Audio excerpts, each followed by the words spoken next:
तूळ राशीच्या दृष्टीने विचार केला असता शनिदेव तुमच्यासाठी चतुर्थेश आणि पंचमेश आहे. आता तुमच्या 6ष्ठ स्थानात वक्री होणार आहे. त्यामुळे ज्या तूळ जातकांचं मागील काळात वास्तूचं एखादं काम राहिलेलं असेल, स्वप्न अपूर्ण असेल किंवा काम अर्धवट राहिलेलं असेल तर ते या काळात पूर्ण होईल.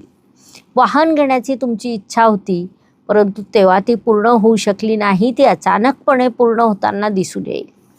तुमचं एखादं स्वप्न जे वास्तू किंवा वाहनाशी निगडीत असेल तर ते पूर्णत्वाचे योग निर्माण होत आहेत. मागील काळात तुम्हाला जे शिक्षण घ्यायचं होतं, एखादा टेक्निकल कोर्स किंवा मीडिया सेक्टरमध्ये एखादा कोर्स जो तुम्ही करणार होतात, परंतु वेळेच्या अभावी तो करू शकला नाही, तर या काळात तुम्ही करू शकणार आहात. शिक्षणात यश मिळवाल. संतती इच्छुक तूळ जातकांची मनोकामना देखील पूर्ण होणार आहे. एक बाब लक्षात घ्या की तूळ राशीसाठी शनिदेव केवळ योगकारक नव्हे तर राजयोगकारक आहे. ते तुमच्यासाठी वास्तू, वाहन, जमीन, सुखशांती, शिक्षण, संतती या सर्व बाबी देणारे आहेत.